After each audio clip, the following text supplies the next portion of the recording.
बिस्मिल्लाहिर्रहमानिर्रहीम। शुरू करता हूँ अल्लाह के पाक नाम से जो बहुत बड़ा मेहरबान नायत रहने वाला है। देखती आंखों और सुनते कानों को अस्सलाम वालेकुम बहनों, भाइयों, दोस्तों और बुजुर्गों। इस्लामी स्कॉलर, सूफिया कराम, सखाफती विरसे, इस्लामी फलसफे, इस्लामी तासूफ और तारीखी शख्सियत की मालूमाती सीरीज की आज की इस वीडियो में हम शहाबुद्दीन अबू हफ्स उमर सहरवर्दी की स्वान याद और इनके मज़ार की तारीख को बयान कर रहे हैं। दोस्तों, बहनों, भाइयों, शहाबुद्दीन अबू हफ्स उमर सहरवर्दी मशहूर फारसी इस्लामी स्कॉलर, सूफी उस्ताद और रूहानी मताला थे, जिनके असर ने कुरून वस्ता के इस्लामी दौर में तसूफ की तरक्की की तश्कील में अहम किरदार अदा किया। मौजूदा ईरान के सूबा जंजान के एक गांव सहरवर्द में 1145 के लगभग पैदा हुए। अल सहरवर्दी का तल्लुक एक ऐसे सिलसिले से था जो मजहबी, इल्मी, रूहानी तहतीर की कदर करता था। वो सहरवर्दिया सूफी हुक्म के बानी अबू नजीब सहरवर्दी के भतीजे थे और अपने चचा की रहनुमाई में शहाबुद्दीन ने अपनी बुनियादी रूहानी तरबियत हासिल की और इस्लामी अलूम और तसूफ में गहरा गर्क हो गए। अवैल उम्री से ही सहरवर्दी ने फिक्री कमाल और रूहानी की गहराई के आसार देखे। उन्होंने कुरान पाक, हदीस, फिका, इस्लामी फिका, अरबी ग्रामर और इस्लामी रवायत की दीगर जरूरी अलूम में महारत हासिल करते हुए इस्लामी अलूम को सख्ती से हासिल किया। अपने चचा अबू नजीब की सरपरस्ती में वो इस्लाम के अंदरूनी जत्तों यानी तसूफ के रास्ते में भी मुतारफ हुए।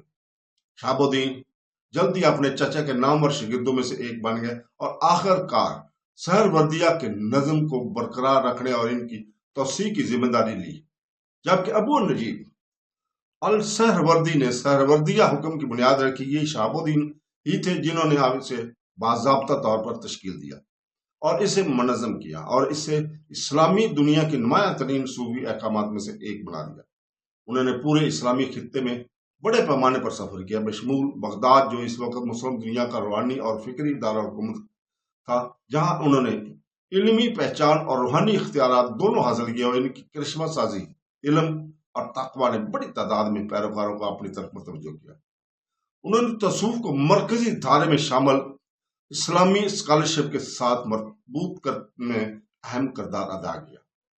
शहाबुद्दीन सहरवर्दी की सबसे ज्यादा पायदार खिदमात में से एक इनकी बुनियादी तसनीफ है आरफुल महारफ, जिसका तर्जमा गहरे इल्म के तोहफे के तौर पर किया गया है, जिसे सूफी अदब की तारीख में सबसे अहम तरीन में शामिल किया जाता है। ये किताब सूफी अमल के असूलों, इखलाकी तर्ज अमल, रूहानी नज़्म ज़ब्त और सूफिया रास्ते के मराहल को बयान करती है। कुछ पुरानी सूफियानी तहरीरों के बारकस जो तर्जीह या तमसील पर मुबनी थी। औरफ अल मारूफ वाज़ा काबिल रसाई नसर में लिखी गई थी और नए और जदीद मतलाशियों दोनों के लिए एक इल्मी किताबचे के तौर पर काम करती है। उन्होंने बड़े पैमाने पर मकबूलियत हासिल की और इस पूरे मुस्लिम दुनिया के सूफीदारों के निसाब में शामिल किया गया। शहाबुद्दीन को शरीयत, इस्लामी कानून और तरीका सूफी रास्ता के दरमियान तवाज़ुन बरकरार रखने की कोशिशों के लिए भी जाना जाता है। उन्होंने खुदा के साथ बातनी रूहानी तल्लुक की परवरिश करते हुए इस्लाम की ज़ाहिरी तरीकों पर अमल करने की अहमियत पर जोर दिया।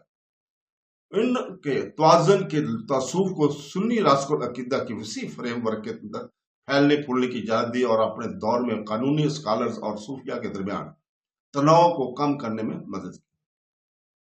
उन्होंने सहरवर्दिया हुक्म की सरबराह के तौर पर खिदमत अंजाम दी और बगदाद में अब्बासी खिलाफत से करीबी तल्लुक रखते थे। इनका कद, कामत और असर और रसूख इस कदर था कि इन्हें हुक्मरानों और मजहबी पेशवाओं को मशवरा देने के काम सौंपा गया और रूहानी और सियासी दोनों मामलात में इनकी रहनुमाई हासिल की गई। इक़्तिदार से कुर्बत के बावजूद शहाबुद्दीन इंतहाई आजिज़ी और खुदा और इंसानियत की खिदमत के जज्बे से सरशार थे। शहाबुद्दीन अबू हफ्स उमर अल सहरवर्दी का इंतकाल 1234 में बगदाद में हुआ, जहां उन्होंने अपने बाद की जिंदगी का बेशतर हिस्सा शागिर्दों के दरमियान रहनुमाई, तदरीस और तहरीर में गुजारा था। इनकी वफात से एक दौर का खात्मा हुआ, लेकिन इनकी तालीमात और रूहानी मिरास इनके शागिर्दों और सहरवर्दिया हुक्म के जरिए फैलती फूलती रही, जो जनूबी एशिया, वस्त एशिया और इस्लामी दुनिया के दीगर हिस्सों तक फैल गई। ان کا مزار بغداد عراق میں واقع ہے، وہ شہر جہاں وہ رہا پڑھا اور پڑھایا کرتے تھے اور وفات پائے۔ شہاب الدین آل سہروردی کی قبر کو ایک مقدس مقام سمجھا جاتا ہے، اور دنیا بھر سے روحانی متلاشی علماء اور تصوف کے عقیدت مند ان کی زیارت کرتے ہیں۔ مزار کو ان کے پیروکاروں نے بنایا اور محفوظ کیا، اور بعد میں مقامی مسلم کمیونٹی اور صوفی نیٹ ورکس نے ان کی حمایت کی، جنہوں نے اسلامی روحانیت میں ان کی شراکت کی اہمیت کو تسلیم کیا۔ اگرچہ وقت اور خطے میں ہونے والی سیاسی تبدیلیوں نے بہت سے تاریخی مقامات کو تحفظ کے طور متاثر کیا ہے، لیکن ان کی تدفین کی جگہ کو عزت اور برقرار رکھنے کی کوشش میں صدیوں سے جاری ہے۔ آج تک شہاب الدین سہروردی اسلامی تصوف میں ایک بلند پایہ شخصیت ہے۔ سہروردیت کی ترتیب کو باضابطہ بنانے میں ان کے کردار، قانونی تصوف کو ان کی ترکیب اور ان کے گہری ادبی کام نے انہیں اسلامی روایت کے عظیم روحانی بزرگوں میں جگہ دی۔ ان کی تعلیمات مسلمانوں کی نسلوں کو محبت، نظم و ضبط اور باطنی علم کے راستے پر چلنے کی ترغیب دیتی ہے۔